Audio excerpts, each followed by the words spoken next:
Good morning everyone, মৌসুমী লাইফস্টাইলে আরও একটি ব্লগে তোমাদের স্বাগত। আর এখন সকাল 5:35 আর দেখতে পাচ্ছ আমি রেডি হয়ে গেছি। আমি চলেছি ডায়ালিসিসে। উঠেছি আরও 15-20 মিনিট আগে, রেডি হতে যেটুকু সময় লাগলো। ওদিকে ক্যাব বুক করা হয়ে গেছে, এসে গেছে। চলো নিচে যাই, কারণ দাঁড়িয়ে থাকলে আবার বেশিক্ষণ দাঁড়ালে ওয়েটিং নিয়ে নেবে। তো চলো যাই, তারপর যেতে যেতে তোমাদের সাথে কথা বলছি। এখন 6:45 বাজে, আমি হসপিটালে ঢুকে গেছি। দেখো এত সকালে কত ভিড়, এত সকাল সকাল আসছি, তবুও হসপিটালে যে কত রাত্রির থেকে লোক আসে কে জানে। দেখো কতজন অলরেডি নাম লিখে বসে আছে। আজকে কটায় শুরু হবে কিচ্ছু জানি না। যাক, আমিও বিল টিল করে এসে বসলাম। যতই দেরি হোক এখন কিছু করার নেই, ওয়েটিং করা ছাড়া। যার আগে এসে নাম লিখিয়েছে তার আগে যাবে। দেখো 6:40, এখন আমার টাইম হয়নি ডাক আসা। তো চলো ডায়ালিসিস নিয়ে নি, পরে আসছি। বাড়ি চলে এসেছি, সিঁড়ি দিয়ে উঠছি। দেখো অবস্থা আমার চোখ মুখে, খুব কষ্ট হচ্ছে। যাই, গিয়ে স্নান করে খেয়ে দেয়, তারপর আবার আসছি তোমাদের সামনে। আমি বাড়ি এসে স্নান টান করে একটু বসলাম। ডায়ালিসিস নিলে একটু কষ্ট হয়ে যায়, যাই হোক তবু ঠিক আছি। তোমরা টেনশন করো না, আমি পুরো সুস্থ আছি। তো আসার সময় দাদা একটু চিৎকার করছিল, বললো ক্যাব বুক করে নাও, কিন্তু আমি নর্মাল অটোয় এসেছি, তার জন্য রেগে গেছে।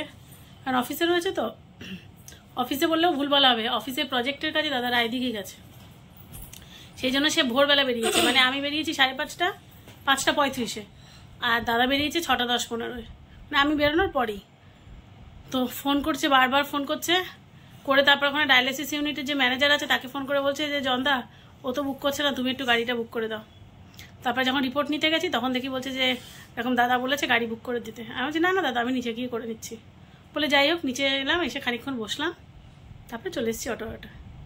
একটা মানুষের উপর কত প্রেশার দেওয়া যায় বলো? কিছু সময় তো নিজেকেও নিজের ব্যালেন্সে চলতে হবে না? তো সেভাবেই চলে এলাম, ঠিক আছি। এবার খাওয়া দাওয়া করবে। এসে দেখি মেয়েরা সব স্নান পুজো টুজো করে নিয়েছে। ওরা তো দুই বোনে একা একা বাড়ি ছিল, স্নান পুজো টুজো করে নিয়েছে। এবারে ওদেরকে খেতে দেবো। কাল রাত্রে রান্না করে রেখেছি, তোমাদের বলেছি। মাম ভাত করে নিয়েছে, এইবার খেতে দেবো। খাওয়া দাওয়া হয়ে গেলে একটু ঘুমাবো। ঘুম থেকে উঠে বিকালে ফিরে আসছি আবার।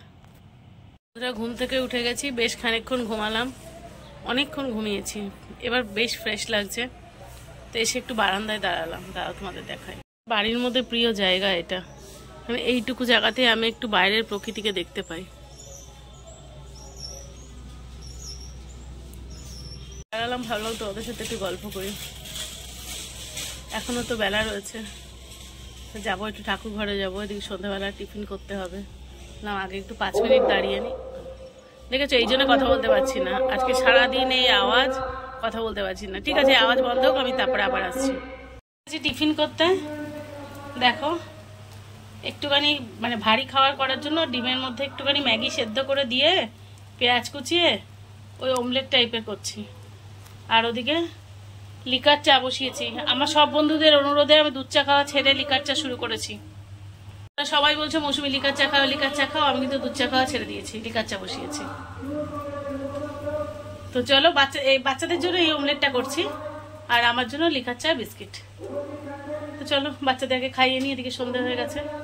আর এই যে দেখো বাড়ির পাশে এমন আওয়াজ হচ্ছে যে কথা বলার কোনো উপায় নেই। তা আবার একটু বাদে আসছি, বাচ্চাদের খাইয়ে নিই, তারপরে আসছি। আজকের দিনটা তো পুরো শুয়ে শুয়েই কাটলো। আসলে যেদিন ডায়ালিসিস নিই তোমরা তো ভালো করেই জানো, সেদিনকে একটু উইক লাগে। আর যেহেতু একটু ঠান্ডা লাগা আছে, যদিও সেটা খুব সামান্য, তো সব মিলিয়ে ভীষণ মাথা যন্ত্রণা করছে। শুয়ে শুয়ে দিনটা কাটলো। আর তার মধ্যে যেহেতু সামনে ভোট এসে গেছে, পাড়ায় প্রতিদিনই কিছু না কিছু প্রচার চলছেই। যে আমি যে ভিডিও করতে আসবো, এত জোরে চিৎকার যে আমি কথা বললে তোমরা শুনতে পাবে না। এখনো হচ্ছে, কিন্তু আমি চারিদিকে দরজা জানলা বন্ধ করে আমি একটু ভিডিও করছি। তো এইভাবে তো ঘরের মধ্যে থাকা যায় না এই গরমে। তো যে কাকলিদি লিখেছেন, যিনি আমার নতুন বন্ধু, দিদি লিখেছেন যে মিঠিকে ভিটামিন কি বিকসুল ক্যাপসুল খাওয়াতে। তো বলে রাখি দিদি, এছাড়া অনেক দিদি জানতে চেয়েছেন মিঠির ওই মুখে যেহেতু ওই জট ঠোসা বা ঘা যেটাই বলুন না কেন হয়েছে, তো ওকে মেডিসিন দেওয়া হচ্ছে আজকে 3 দিন। ওটা অনেকটা কমে গেছে। অনেক দিন বাদে মিঠি আজকে শক্ত ভাত খেয়েছে। মানে আজকে 10 দিন বাদে মিঠি আজ প্রথম শক্ত ভাত খেলো। আর দিদি আপনি ঠিকই বলেছেন, হরলিক্সে সত্যিই কিছু নেই, কিন্তু বাচ্চারা তো বোঝে না, ওরা ওই চকলেটের টেস্টের জন্য ওটা খায়। তো আমি কিন্তু এরকম অনেক সময় করি, বাড়িতে মানে গম, ছোলা, বাদাম এগুলো ভেজে সঙ্গে কিছুটা মানে পাউডার, আপনার কোকো পাউডার মিশিয়ে আমি কিন্তু বাড়িতেও বানিয়ে দিই। এই মুহূর্তে আমি একটু বেশি অসুস্থ, করা হচ্ছে না, তবে আমি খুব তাড়াতাড়ি সেটা করবো এবং সেটা সত্যিকারে খুব হেলদি। তো সেটা আমি আপনাদের সাথে শেয়ার করার চেষ্টা করবো এবং ওটা খুব হেলদি হয় এবং চকলেটে কোকো পাউডার যেহেতু থাকে, চকলেটের স্মেলে ওটা এক প্রকার বলতে পারেন হোমমেড হরলিক্স।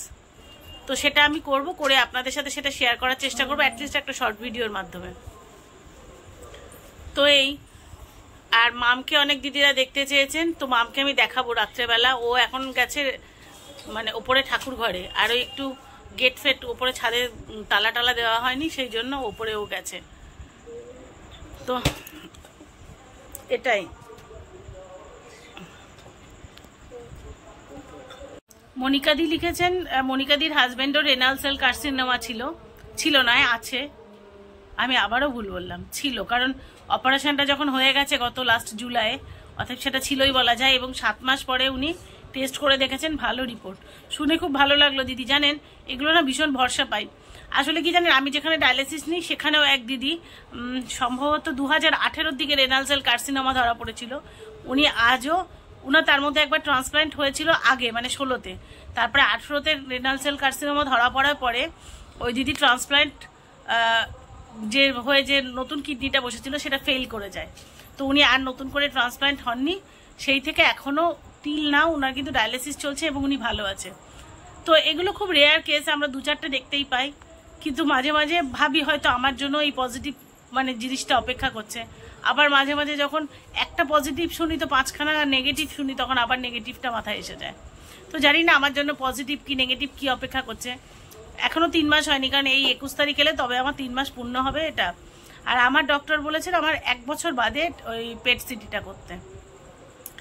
তো আমি তো মাসে মাসে চেক আপ করাই, তো এবার ডক্টর যখন বলবেন তখন আমি আর কি আবার পেট সিটিটা করব।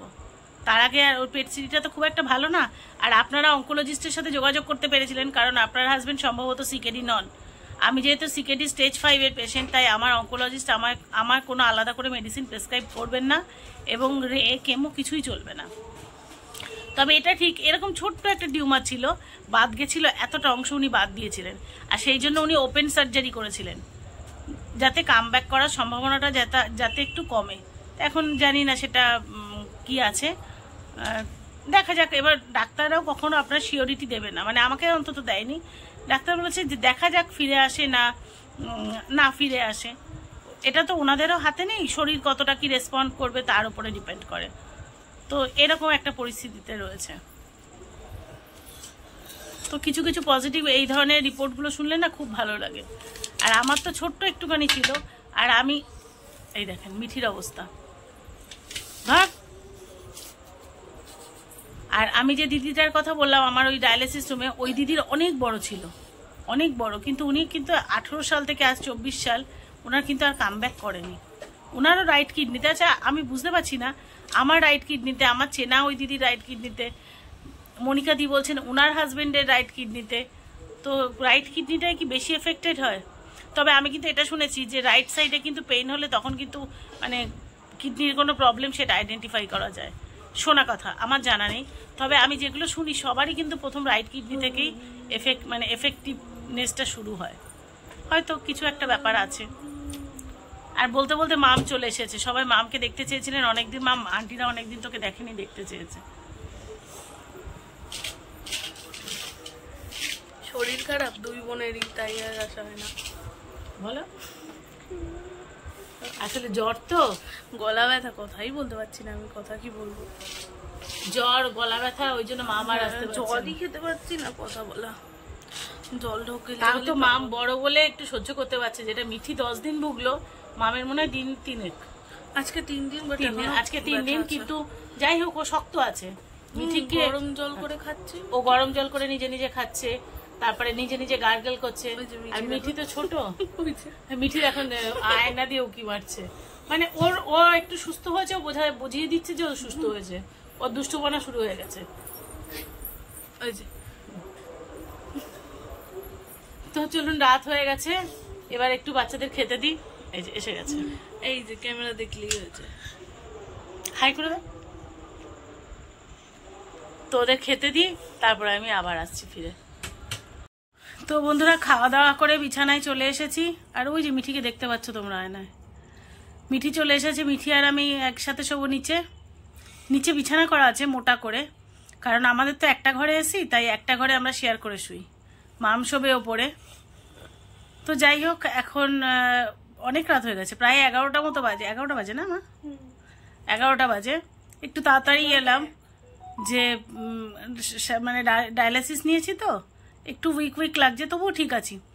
আর সবসময় জানো তো, আমার প্রতিটা বন্ধু, আমার সব থেকে আমার ভালো লাগছে, আমার মুখ দেখেই তারা এখন বুঝতে পারছেন আমি ভালো আছি না আমার শরীর খারাপ। মানে আমার বন্ধুরা আমায় কতটা ভালোবেসেছে, তারা শুধুমাত্র আমার ফেস রিড করে বলে দিচ্ছে যে আমি কতটা ভালো আছি। এটা যে কত বড় পাওনা তোমাদের কাছ থেকে আমি মানে বলে বোঝাতে পারবো না। একটা ছোট্ট 4 দেওয়ালের গণ্ডির মধ্যে বন্দি ছিলাম তো, জবে থেকে অফিস ছেড়েছি, অসুস্থতা বেড়েছে, এই 4 দেওয়ালের একটা জগতের মধ্যে আমার মানে বন্দি দশা শুরু হয়। আর কি বলতো, মানে সেই গ্র্যাজুয়েশন করার পর থেকে আমি মানে কর্মজগতে ব্যস্ত হয়ে পড়ি। তারপরে আর সেই কাজ করতে গিয়ে আর যা পড়াশোনা করি ডিস্টেন্সে করি, কিন্তু কি আমার ঘরের মধ্যে বন্ধ জীবন কাটাতে হয়নি।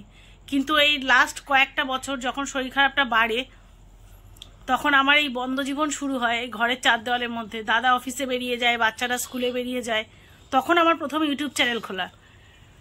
তো সেই ইউটিউব চ্যানেলটা আমি কন্টিনিউ করতে পারি না, কারণ ইচ্ছা করতো না যে এই আজকে একটা ব্লগ দিলাম, আবার সপ্তাহখানেক বাদে কি 10 দিন বাদে একটা ব্লগ দিলাম, এরকম করে চলছিল। তারপরে হঠাৎ মনে হলো যে ঠিক আছে চলো ব্লগটাকে কন্টিনিউ করি, অন্তত 4 দেওয়ালের বাইরের জীবন থেকে যদি বেরোতে পারি। ইচ্ছা ছিল, কিন্তু ভরসা ছিল না যে সত্যি সত্যি আমি কোনোদিন সেই 4 দেওয়ালের বাইরে বেরিয়ে আমি এত বন্ধুকে খুঁজে পাবো। কিন্তু সত্যি আজ আমি পেরেছি, এবং মানে সত্যিকারের বন্ধু পেয়েছি, কারণ যারা আমার মুখ দেখে প্রতিনিয়ত বুঝতে পারছেন আমার শরীরটা ভালো না মন্দ, আমি কেমন আছি, আমার মুখে বলা লাগছে না, শুধু আমার ফেস রিড করে তারা বলে দিচ্ছেন। তাহলে তো তারা অবশ্যই প্রকৃত বন্ধু। তো এটাই আমার কাছে, এই এক্সটেন্ডেড ফ্যামিলি হওয়ায়, বন্ধু পাওয়ায় আমার এটাই সব থেকে বড় পাওনা। তো যাই হোক, আজকে অনেক রাত হয়েছে, তাহলে আজকের ব্লগটা এখানেই শেষ করি। সবাই যে যেখান থেকে আমার ব্লগ দেখছো সবাই সুস্থ থেকো, ভালো থেকো। দেখা হচ্ছে পরবর্তী ব্লগে। আর যে বন্ধুরা আমার চ্যানেলে নতুন ভিজিট করছো তারা প্লিজ আমার চ্যানেলটাকে সাবস্ক্রাইব করে আমার চ্যানেলের পাশে থেকো। আর যে বন্ধুরা অলরেডি আমার চ্যানেলটাকে সাবস্ক্রাইব করে ফেলেছো, তারা যদি আমার ব্লগটা ভালো লেগে থাকে প্লিজ লাইক কমেন্ট শেয়ার করে আমার পাশে থেকো। দেখা হচ্ছে নেক্সট ব্লগে, ততক্ষণের জন্য সবাইকে শুভরাত্রি।